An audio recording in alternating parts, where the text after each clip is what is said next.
ನಮಸ್ಕಾರ. ನಾನು ನಿಮ್ಮ ಕೃಷ್ವಿಗೌಡ. ನನ್ನ ಇನ್ನೊಂದು ಲಾಗ್ಗೆ ಸ್ವಾಗತ ಸುಸ್ವಾಗತ. ನೀವೇನಾದರೂ ಸಬ್ಸ್ಕ್ರೈಬ್ ಮಾಡಿಲ್ಲ ಅಂತ ದಯವಿಟ್ಟು ಸಬ್ಸ್ಕ್ರೈಬ್ ಮಾಡಿ. ವಿಡಿಯೋನ ಲಾಸ್ಟ್ ತನಕ ನೋಡಿ, ಸಕ್ಕತ್ತಾಗಿರುತ್ತೆ. ನಾನು ಇವತ್ತು ಬಂದಿದ್ದೀನಿ ಅವನಿ ಬೆಟ್ಟ. ಸೊ ಅವನಿ ಬೆಟ್ಟನ ಎಲ್ಲ ಎಕ್ಸ್ಪ್ಲೋರ್ ಮಾಡಿ ನಿಮಗೆ ತೋರಿಸ್ತೀನಿ ಬನ್ನಿ. ಇದು ಅವನಿ ಸರ್ಕಲ್ಲು. ಸೊ ನೀವು ದೇವಸ್ಥಾನಕ್ಕೆ ಹೋಗ್ಬೇಕಂದ್ರೆ ಅಲ್ಲಿ ಆರ್ಚ್ ಇದೆಯಲ್ಲ, ಅಲ್ಲಿ ಆರ್ಚಲ್ಲಿ ರೈಟಿಗೆ ತೊಗೊಂಡ್ರೆ ಸ್ಟ್ರೈಟ್ ಹೋದರೆ ದೇವಸ್ಥಾನ ಸಿಗುತ್ತೆ. ಇದು ದೇವಸ್ಥಾನ. ನೀವು ಬೆಟ್ಟಕ್ಕೆ ಹೋಗ್ಬೇಕಂದ್ರೆ ನೋಡಿ ಈ ಥರ ಹೋಗಿ.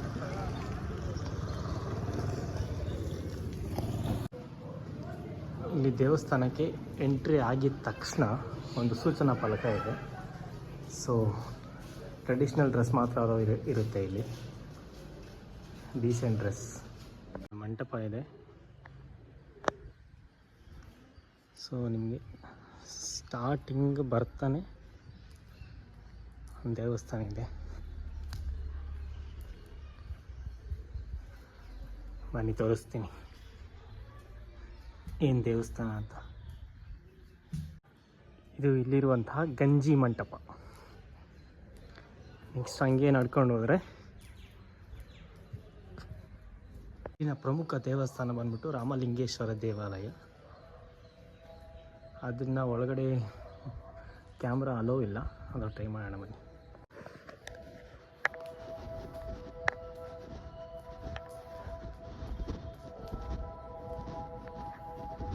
ಲಕ್ಷ್ಮಣಲಿಂಗೇಶ್ವರ ದೇವಾಲಯ ಒಳಗಡೆ ನೋಡಿ ಎಷ್ಟು ಸಕ್ಕತ್ತಾಗಿದೆ ಅಂತ.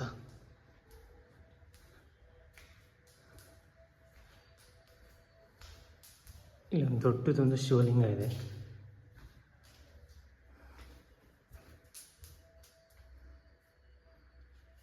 ಇದರ ಪಕ್ಕದಲ್ಲಿ ವಿಗ್ರಹಗಳಿದ್ದಾವೆ ನೋಡಿ.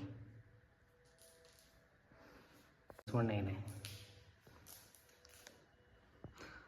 ಆಗಿನ ಕಾಲದ ವಿನ್ಯಾಸ, ಆ ಕೆತ್ತನೆ ನೋಡ್ರಿ ಹೆಂಗಿದೆ ಅಂತ. ಅಂದರೆ ನಿಮಗೆ ವಿಘ್ನೇಶ್ವರ ದೇವಸ್ಥಾನ ಸಿಗುತ್ತೆ. ಗಣಪತಿ ಟೆಂಪಲ್, ಇದು ಗಣಪತಿ ಟೆಂಪಲ್. ನೆಕ್ಸ್ಟ್ ಹಂಗೆ ಹಿಂದೆ ಹೋಗಬೇಕು. ಹಿಂದೆ ಹೋದರೆ ಒಂದು ಚಿಕ್ಕದೊಂದು ದೇವಸ್ಥಾನ ಬರುತ್ತೆ, ತೋರಿಸ್ತೀನಿ ಬನ್ನಿ. ನೋಡಿ ಆಗಿನ ಕಾಲದ್ದು ವಾಸ್ತುಶಿಲ್ಪ ಕೆತ್ತನೆಗಳು ಯಾವ ರೇಂಜ್ಗಿದೆ ಅಂತ. ಇಲ್ಲೊಂದು ದೇವಿದು ಚಿಕ್ಕದೊಂದು ವಿಗ್ರಹ ಇದೆ, ಇದನ್ನು ದರ್ಶನ ಮಾಡ್ಕೋಬೇಡಿ.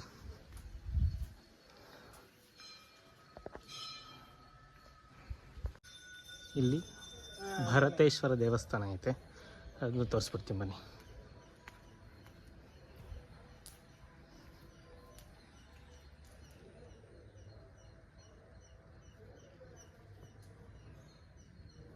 ಬಸವಣ್ಣ ಇದೆ,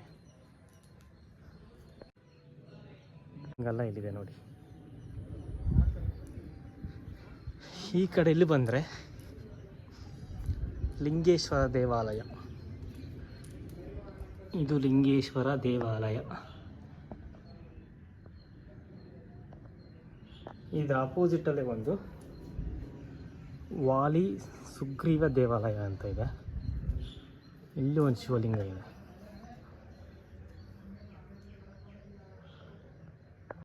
ಇದರ ಪಕ್ಕದಲ್ಲೇ ಇನ್ನೊಂದು ಚಿಕ್ಕ ದೇವಸ್ಥಾನ ಇದೆ, ಇದರಲ್ಲೂ ಶಿವಲಿಂಗ ಇದೆ.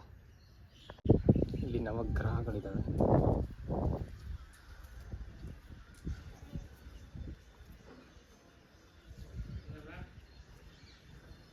ಇದು ನವಗ್ರಹಗಳು.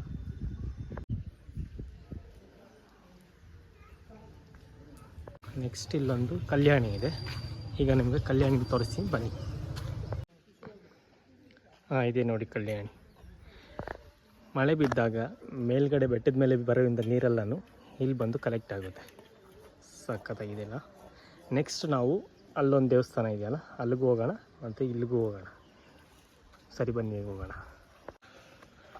ಅಲ್ಲಿ ದೇವಸ್ಥಾನ ಇದೆಯಲ್ಲ, ಅದಕ್ಕೆ ಹೋಗೋಣ ಬನ್ನಿ. ಈಗ ಈ ಥರ ದಾರಿ ಇದೆ, ಹುಷಾರಾಗಿ ಹೋಗಿ. ಅದು ಬೆಳಿಗ್ಗೆ ಮಾತ್ರ ಓಪನ್ ಇರುತ್ತಂತೆ, ಬೇರೆ ಟೈಮ್ ಕ್ಲೋಸ್ ಇರುತ್ತೆ. ಸೊ ತೋರಿಸ್ತೀನಿ ಬನ್ನಿ ಹೇಗಿದೆ ಅಂತ.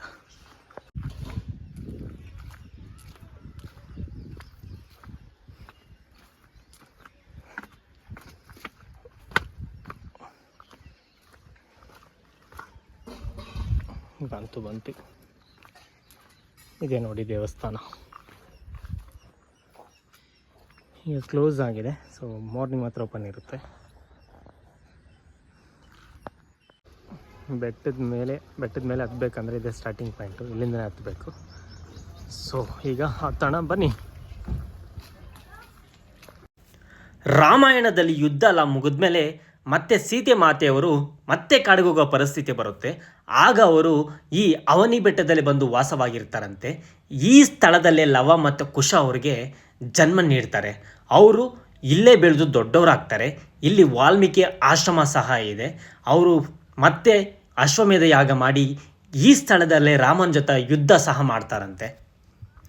ಮತ್ತು ಮಹಾಭಾರತದಲ್ಲಿ ಪಂಚ ಪಾಂಡವರು ವನವಾಸದಲ್ಲಿದ್ದಾಗ ಈ ಸ್ಥಳಕ್ಕೆ ಸಹ ಭೇಟಿ ನೀಡ್ತಾರಂತ ಇಲ್ಲಿ ಪುರಾಣಗಳು ಹೇಳುತ್ತವೆ. ಕುರುಹುಗಳು ಸಹ ಇದ್ದಾವೆ. ಇಲ್ಲಿ ಸೀತೆ ಮಾತೆಯರ ಮನೆ, ವಾಲ್ಮೀಕಿ ಆಶ್ರಮ ಮತ್ತು ಸೀತೆ ಮಾತೆಯ ದೇವಸ್ಥಾನ ಎಲ್ಲ ಇದೆ. ಸೊ ನಿಮಗೆ ಒಂದೊಂದಾಗಿ ತೋರಿಸ್ತೀನಿ, ಬನ್ನಿ ಹೋಗೋಣ.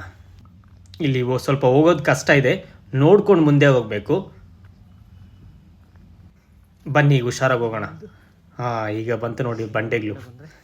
ತಣ್ಣಗೆ ಗಾಳಿ ಬರ್ತಾ ಇದೆ ಗುರು, ಸಖತ್ತಾಗಿದೆ ನೋಡಿ ಹೇಗಿದೆ ಅಂತ.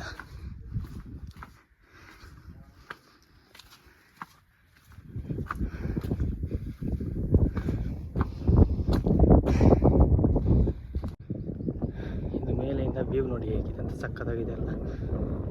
ಅಲ್ಲಿ ಕಾಣಿಸ್ತಿರೋದು ಅವನಿ.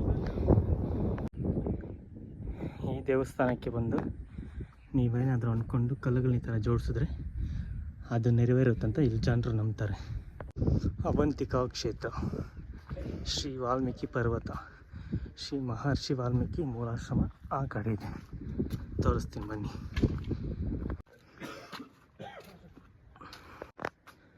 ಇದೆ ನೋಡಿ ವಾಲ್ಮೀಕಿ ಆಶ್ರಮ.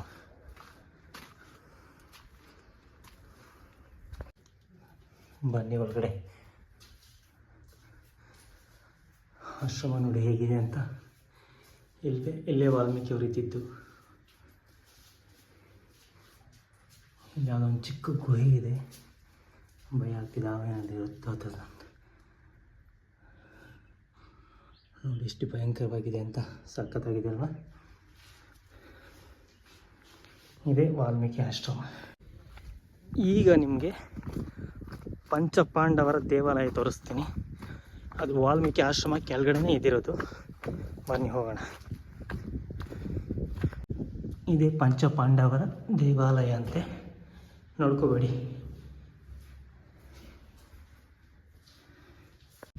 ಇಲ್ಲೇನಿದೆ ಅಂತ ಗೊತ್ತಿಲ್ಲ, ಬನ್ನಿ ಹೋಗೋಣ. ಈಗ ಗಾಳಿ ಅಂಟು ಸಖತ್ತಾಗಿ ಬರ್ತಿದೆ.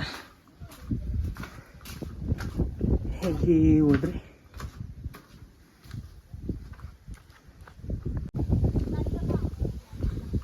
ಸೀತಾ ನಿಲಯಕ್ಕೆ ದಾರಿ. ಈಗ ಸೀತಾ ನಿಲಯ ತೋರಿಸ್ತೀನಿ ನಿಮಗೆ, ಬನ್ನಿ. ಬೆಟ್ಟ ಏನು ಅಷ್ಟೊಂದು ಹತ್ತದಿರಲ್ಲ, ಸ್ವಲ್ಪ ಸುಸ್ತಾಗ್ತದೆ. ತುಂಬ ದಿನ ಆದಮೇಲೆ ಹತ್ತಾ ಇದ್ದೀನಲ್ವ, ಅದಕ್ಕೆ. ಏಕಾಂತರಾಮ ಸ್ವಾಮಿ ಮಂದಿರ.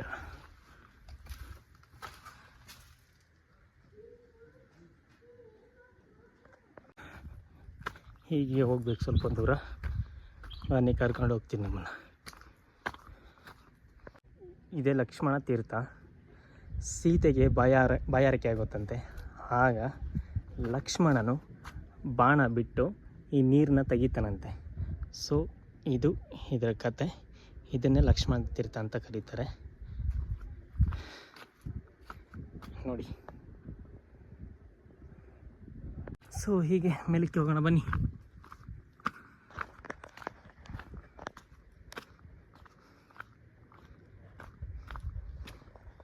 ಇಲ್ಲಿ ರಾಮಾಯಣ ಕಾಲದಲ್ಲಿ ನಡೆದ ಕುರುಹುಗಳೆಲ್ಲ ಇಲ್ಲಿದ್ದಾವೆ. ಸೀತಾರಾಮ ಸಸ್ಯಧಾಮ ಇದು.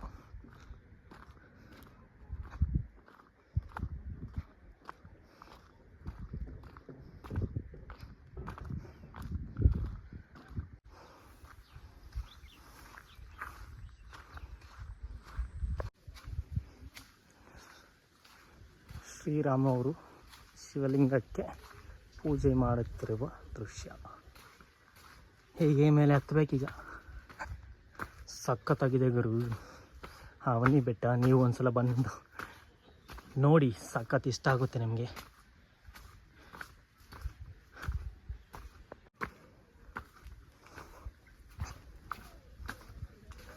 ನೋಡಿ ಎಷ್ಟು ಚೆನ್ನಾಗಿದೆ ಅಂತ.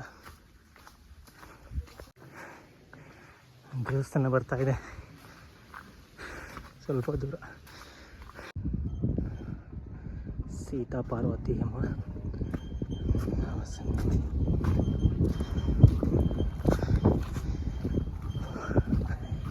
ಇದೇ ನೋಡಿ ದೇವಸ್ಥಾನ. ತುಂಬ ಸುಸ್ತಾಗಿತ್ತು.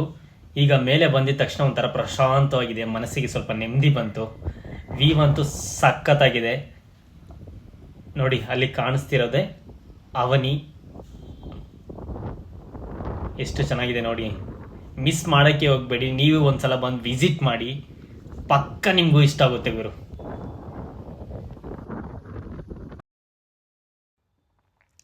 ಇದೇ ಥರ ಇನ್ನೂ ಒಳ್ಳೊಳ್ಳೆ ಕಂಟೆಂಟ್ ಇರೋ ವೀಡಿಯೋಸ್ನ ನಿಮಗೋಸ್ಕರ ಮಾಡ್ತಾನೆ ಇರ್ತೀನಿ. ನಮಗೆ ಸಪೋರ್ಟ್ ಮಾಡಿ.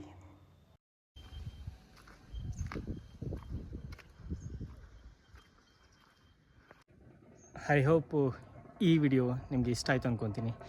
ಇದೇ ಥರ ನನ್ನ ವೀಡಿಯೋಸ್ನ ನೋಡ್ತಾ ಇರಿ. ಆದಷ್ಟು ಸಬ್ಸ್ಕ್ರೈಬ್ ಮಾಡಿ, ಶೇರ್ ಮಾಡಿ ಆ್ಯಂಡ್ ಸಪೋರ್ಟ್ ಮಾಡಿ. Thank you.